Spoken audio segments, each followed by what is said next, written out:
Bismillahirrahmanirrahim. Assalamualaikum warahmatullahi wabarakatuh. Alhamdulillahirabbil alamin. Saudara-saudara sekalian, pada kesempatan ini kita akan melanjutkan pembahasan hadis yang pada kesempatan ini kita akan mengambil tema tentang kepedulian sosial. Ada 3 hadis yang nanti akan kami sampaikan pada kesempatan ini. Hadis yang pertama adalah hadis mengenai tentang menghindarkan bahaya orang lain. Hadis yang berbunyi, bainama rajulun yamsi bitarikin wajada husna syaukin ala tariq fa'ahadahu fasakarallahu lahu faghafara lahu. Ketika seorang berjalan di suatu jalan, tiba-tiba melihat ada dahan yang berduri di tengah jalan, maka seseorang itu kemudian menyingkirkan dahan itu. Perbuatan itulah kemudian Allah memujinya dan Allah akan mengampuninya. Hadis ini memberikan informasi kepada kita bahwa pada suatu waktu ketika Rasulullah melihat sahabat dalam sebuah perjalanan, kemudian sahabat itu melihat ada duri yang ada di jalan, maka kemudian sahabat itu menyingkirkan. Maka Rasul memberikan informasi kepada sahabat-sahabat lain, perbuatan orang yang menyingkirkan duri atau dahan di tengah jalan itulah maka Allah akan mengampuninya, dan Allah juga memujinya perbuatan orang tersebut yang telah menyingkirkan duri di jalan. Saudara sekalian, secara historis bahwa dulu jalan-jalan yang ada di Arab ini adalah tentu penuh dengan padang pasir. Maka ketika duri-duri yang ada di padang pasir yang kemudian dilalui oleh para sahabat atau orang-orang yang pada waktu itu, maka duri itu tentu sangat membahayakan kepada orang yang lewat atau jalan di tempat itu. Maka ketika orang yang memberikan kemudahan, menyingkirkan bahaya orang lain, maka itulah salah satu perbuatan itulah yang nanti akan diampuni oleh Allah. Yang kedua, hadis tentang kepedulian terhadap kesulitan orang lain. Ini bisa kita lihat, kita simak, kita telusuri dalam hadis Muslim. Hadis itu berbunyi, man nafasa an muslimin kurbatan min kurabid dunya nafasallahu an kurbatan min kurabi yaumil qiyamah. Wa man yasara ala muksirin yasarallahu alaihi fid dunya wal akhirah. Wa man satara musliman satarahu Allahu fid dunya wal akhirati wallahu fi aunil abdi makanal abdu fi auni akhihi. Barang siapa membebaskan seorang mukmin dari suatu kesulitan dunia, maka Allah akan membebaskannya dari suatu kesulitan pada hari kiamat. Barang siapa memberi kemudahan kepada orang yang berada dalam kesulitan, maka Allah akan memberikan kemudahan di dunia dan di akhirat. Barang siapa menutupi aib seorang muslim, maka Allah akan menutup aibnya di dunia dan di akhirat. Allah akan selalu menolong hambanya selama hambanya menolong saudara muslim. Saudara-saudara sekalian, hadis ini saya kira sangat jelas karena sering disampaikan oleh para ustadz, para mubarik, bahwa barang siapa yang membebaskan seorang mukmin dari suatu kesulitan di dunia, maka Allah akan membebaskan seseorang yang membantu membebaskan kesulitan seorang muslim itu pada hari kiamat. Begitu juga barang siapa yang memberi kemudahan kepada orang lain yang berada dalam kesulitan, maka Allah nanti akan memberikan kemudahan di dunia maupun di akhirat. Jadi kalau ini kemudahan di dunia dan di akhirat. Begitu juga ketika seorang muslim menutupi aib seorang muslim yang lain, maka Allah akan menutup aibnya di dunia maupun di akhirat. Maka Allah di dalam hadis ini kata Rasul bahwa Allah akan selalu menolong hambanya selama hamba tersebut menolong saudaranya sesama muslim. Maka tolong menolong dalam kebajikan tentu inilah yang kemudian juga akan dibantu oleh Allah. Ini adalah sabda Rasul bahwa setiap orang yang kepeduli terhadap mukmin lain ketika mukmin lain itu kesulitan dan mereka membantu dari kesulitan itu, maka Allah berjanji akan membebaskan suatu kesulitan nanti pada hari kiamat. Ini saya kira menjadikan pelajaran kepada kita sekalian. Maka inilah kita ketika membaca hadis ini, memahami hadis ini, tentu kita akan berusaha senantiasa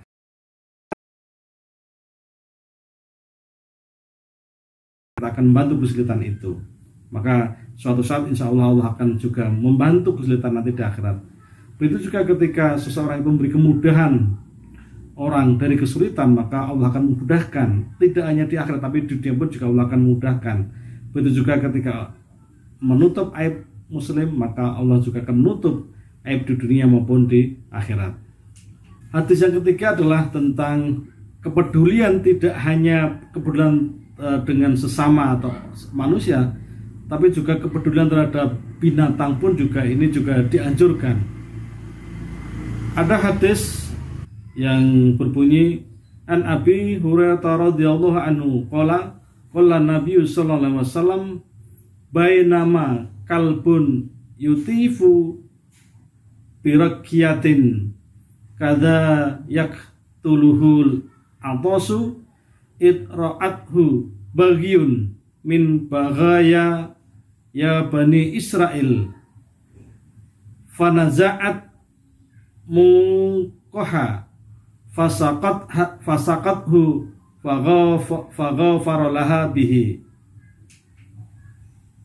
Ada seekor anjing yang sedang berputar-putar di dekat sumur dan hampir mati karena kehausan. Lalu dilihatlah oleh seorang wanita pezina dari Bani Israel. Lalu wanita itu melepaskan sepatunya dan mengambilkan air dengan sepatu itu, kemudian memberi minum kepada anjing tersebut. Kemudian Rasul mengatakan dia akan diampuni oleh Allah karena perbuatannya. Jadi di situ ada kata Nabi adalah faghfirulaha atau faghfarolaha bihi, maka Allah akan mengampuni perbuatan meskipun adalah seorang pezina dari Bani Israel, tapi karena perbuatannya itu memberikan kemudahan atau dari kesulitan binatang yang mereka kehausan, bahkan binatang itu akan mati, maka ketika ditolong, maka kata Nabi bahwa Allah akan mengampuni orang meskipun dia pezina, orang Israel. Maka disitulah karena menyelamatkan binatang dari kematian. Saudara-saudara sekalian, dari tiga hadis itu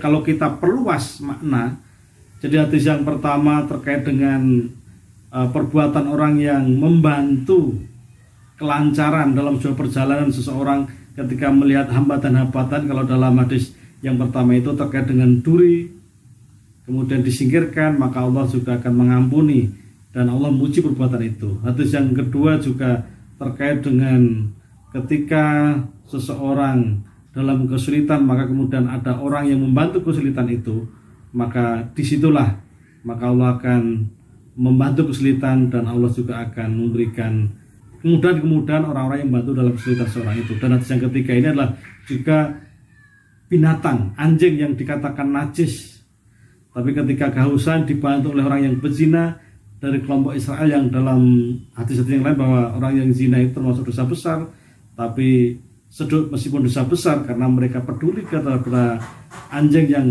hampir kelaparan, hampir kehausan, yang hampir mati itu kemudian ditolong, maka Allah juga akan mengampuni. Nah, kalau itu kita baca dalam konsep kepedulian sosial, kepedulian sosial yang dalam konsep ini dilihat dari secara filosofis, yang kita maksudkan adalah kepedulian sosial itu adalah sebuah sikap keterhubungan dengan kemanusiaan dalam bentuk empati maupun dalam bentuk simpati terhadap manusia yang bersifat alamiah. Ini konsep kepedulian sosial dalam konteks filosofis. Dalam konteks sosiologis, bahwa kepedulian sosial adalah minat atau ketertarikan kita untuk membantu orang lain.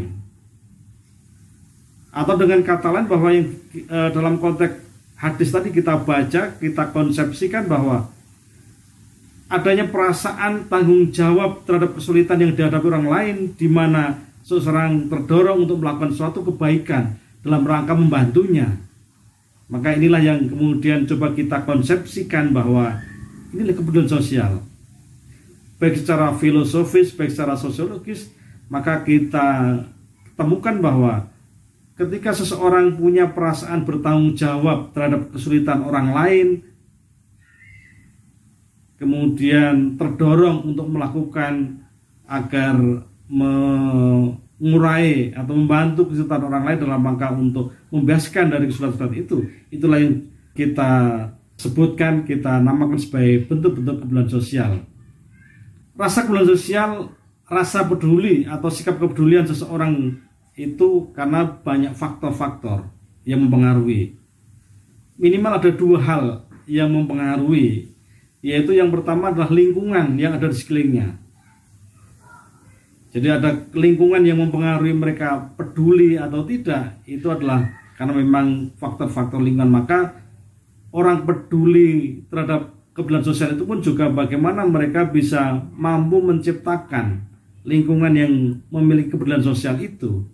Maka ketika faktor-faktor sebagai pendorong inilah juga bagian dari kepedulian sosial, maka kondisi lingkungan yang terdekat yang kemudian mempengaruhi tingkat kepedulian seseorang, itulah yang kemudian nanti akan menjadikan dorongan-dorongan itulah. Maka kalau dulu Nabi sebagai seorang Rasul, Nabi seorang pembawa risalah, ketika menjelaskan tadi yang hadis yang pertama itu adalah ketika ada seseorang melihat dahan, melihat duri di jalan, maka kemudian menyingkirkan, maka ketika itulah Nabi mengatakan bahwa Allah memujinya dan Allah mengampuni. Ini adalah bagian dari, karena ada kepedulian, karena mereka diciptakan dari lingkungan yang tentu lingkungan yang di situ ada tingkat kepedulian sosial yang tinggi. Tapi ketika lingkungan itu tidak dipeduli lingkungan, maka ya tetap dibiarkan saja. Mereka ada duri, mereka tidak peduli, ada dahan yang di jalan, ada jalan-jalan yang kemudian rusak, mereka tidak peduli. Selanjutnya adalah bahwa berjiwa sosial atau peduli kepedulian sosial itu tentu lahir dari sebuah sikap dalam hati, dalam jiwa manusia, bahwa senang membantu itu sesungguhnya bagian dari sifat-sifat universal manusia. Jadi berjiwa sosial, senang membantu, itu adalah kalau kita telusuri itu adalah ajaran-ajaran yang universal.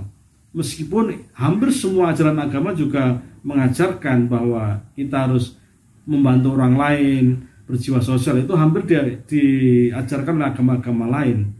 Tetapi tentu dalam konteks Islam, landasan-landasan yang bersifat teologis tadi tentu mengacu pada apa tadi yang telah disampaikan oleh Rasul. Maka jiwa-jiwa sosial itu sangat tergantung kepada bagaimana kepekaan sosial itu.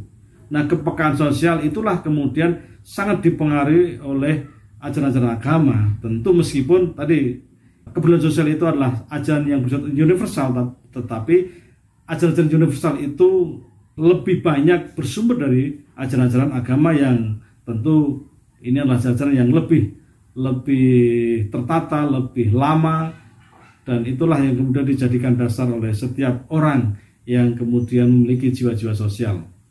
Saudara sekalian, apabila kita tengok tadi dalam konteks hadis tadi, kita tengok di dalam Al-Quran, wujud dari kepedulian sosial itu ya ada, kita temukan ada istilah-istilah albir,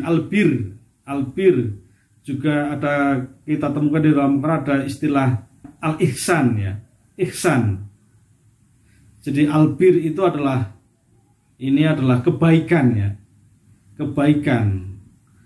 Kemudian kebaikan itu dikaitkan dengan istilah-istilah infak, dikaitkan dengan istilah-istilah kerjasama, dikaitkan dengan ketakwaan. Ini kalimat-kalimat atau lafaz-lafaz bir ini di dalam Al-Quran selalu dikaitkan, banyak dikaitkan itu dengan kalimat-kalimat infak, kalimat kerjasama, dan kalimat takwa. Ini saya kira penting untuk difahami.